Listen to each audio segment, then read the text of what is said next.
அன்பு தமிழ் நெஞ்சங்களுக்கு மெர்சல் கெலாட்டாவின் அன்பு வணக்கம். வாங்க இன்றைய காணொளி இதோ. என் உயிருக்கினிய நாம் தமிழர் சொந்தங்கள் அனைவருக்கும் என் அன்பும் வணக்கமும். நம்முடைய நாம் தமிழர் கட்சி அதிகாரப்பூர்வமாக 2 இதழ்களை நடத்துகிற இதழ்களை வாங்கி படிக்கணுங்கிறது ஒரு மரபு. எனக்கு கோட்பாடுகள் கொள்கைகள் எல்லாம் அதில் தொடர்ச்சியாக வருது. அதை தெரிஞ்சுக்கணும், வாசிக்கணும். நம்ம தொடர்ச்சியாக வாரத்துக்கு ஒரு முறை கொண்டு வர முடியல. காரணம் பொருளாதார நெருக்கடி. 15 நாளைக்கு ஒரு முறை புதிய ஒரு தேசம் வந்து இருந்தது. பிறகு பொருளாதார நெருக்கடியால் நம்ம இந்த மாதம் ஒரு முறை கொண்டு வரோம். அதை வாங்கி படிக்கணுங்கிற பொறுப்பு, அக்கறை, என்ன சுவாசிப்பது போல வாசிப்பது இருக்கணுங்கிறது. தொட்டு பார்த்தால் அதுக்கு ஆயுதம், தொடர்ந்து படித்தால் அது ஆயுதம்ங்கிறாங்க. அதை புரிஞ்சுக்கணும். கட்சிக்குள்ள என்ன நடக்குது, கட்சி எங்கெங்க என்னென்ன வேலை செய்யுது, எங்கெங்க யார் புதிய பொறுப்பாளர்களுக்கு பொறுப்பேற்றிருக்கிறார்கள், அதெல்லாம் நீங்கள் தெரிஞ்சுக்கிறணும்னா கட்சி இதழை வாங்கி படிக்கணும்.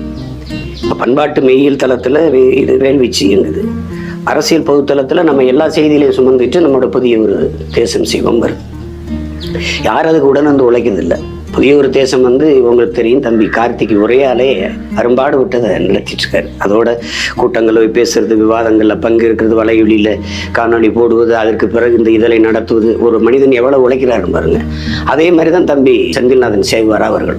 அவரே அதற்கான ஆதாரங்களை தேடி செய்திகளை சேகரித்து கொண்டு வர்றார்.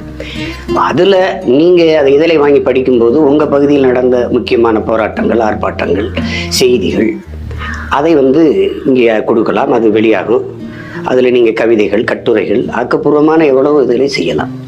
அதை விட்டு அதிக நேரம் நீங்கள் முகநூலையும் பகிரிலையுமே செலவழிச்சிட்டு நேரத்தை கடத்தாமல் இது செய்யணும். வாங்கி படிக்கணும். கட்சியின் இதழை வாங்கி படிக்கணும். அதுக்கு தொடர்ச்சியாக தடையின்றி நடத்துவதற்கு நமக்கு இடையூறாக இருப்பது பொருளாதார பின்னடைவு, அதாவது பற்றாக்குறை தான், நெருக்கடி. அதை சமாளிக்கிறதுக்கு இப்போ ஏற்கனவே பொறுப்பில் இருக்கிற பொறுப்பாளர்கள், மாநில, மண்டல, மாவட்ட, தொகுதி, ஒன்றிய எல்லா பொறுப்பாளர்களுமே பாசறை பொறுப்பாளர்கள். இப்போ மகளிர், இளைஞர், மாணவர், உழவர், குருதிக்கொடை, கையூட்டு ஊழல் ஒழிப்பு, இப்படி எண்ணற்ற பாசறைகளை வச்சிருக்கோம். சுற்றுச்சூழல், இந்த பாசறைகள்லாம் முக்கிய பொறுப்பாளர்களாக இருக்கிறவர்கள் ஆண்டு சந்தா கட்டினாலே போதும். அது கட்டினாலே போதும். அதை வச்சு நம்ம நடத்திட முடியும். அதுபோல் புதிதாக இனி பொறுப்பு இருக்கிறவர்களும் இந்த சந்தா கட்டினால்தான் பொறுப்பே நாங்கள் அறிவிப்போம். சந்தா கட்டிட்டாரான்னு பார்த்துட்டு ஒரு ஒன்றுமே இல்லை, அந்த காசு கொடுத்ததை நீங்கள் வாங்கி படிப்பீங்க. அப்படி நாங்கள் அனுப்பினாலும் அந்த இதழை கொண்டு போய் சேர்க்கறதும் இல்லை.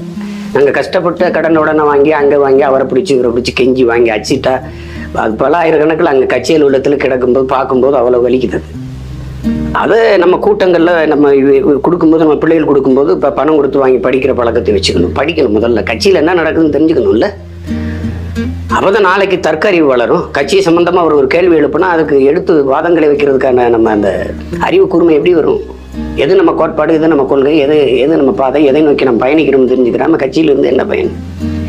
அதனால இதை என்னுடைய அன்பான வேண்டுகோளாக எடுத்துக்கிட்டாலும் சரி, இல்லை உறுதியான கட்டளையாக எடுத்துக்கிட்டாலும் சரி, என் அன்பு உடன் பிறந்தார்கள், நான் உயிருக்கு மேலாக நேசிக்கிற நாம் தமிழர் சொந்தங்கள் இதை கவனத்தில் எடுத்துக்கிட்டு செய்யணும். அதுக்கு பொறுப்பு அந்தந்த மண்டல அமைப்பாளர், மாநில அமைப்பாளர்கள், மாவட்ட தலைமை, தொகுதி தலைமைகள் இதை பொறுப்பெடுத்து இந்த சந்தாவை கட்டுவதற்கு முனைய வையுங்கள். அதை வாங்கி இங்கே தலைமைக்கு அனுப்புங்கள். புதிய ஒரு தேசம் செய்வோம் என்றால் தம்பி கார்த்திக்கு தொடர்பு கொள்ளுங்கள். வேல்விச்சுக்கு என்றால் தம்பி செந்தில்நாதன் சேவாராவுக்கு தொடர்பு கொள்ளுங்கள்.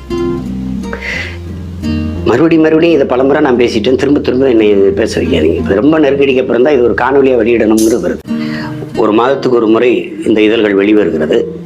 அதில் கட்சியின் நடவடிக்கைகள், ஆர்ப்பாட்டங்கள், போராட்டங்கள், எங்கெங்கு மரக்கன்று நடப்பட்டது, எங்கெங்கு ஏரிகள் தூர்வாரப்பட்டது, எங்கெங்கே நம்ம குருதி கொடையை கொடுத்துருக்குறோம், எங்கெங்கே மக்கள் பணியாற்றியிருக்கிறோம், எல்லாமே இதில் வருது. அதுபோன்ற செய்திகளை தெரிந்து கொள்ளும் போது தான் நாமும் ஊக்கமும் ஆக்கமும் பெற முடியும், உற்சாகமாக இயங்க முடியும். நன்றி, வணக்கம். நாம் தமிழர்.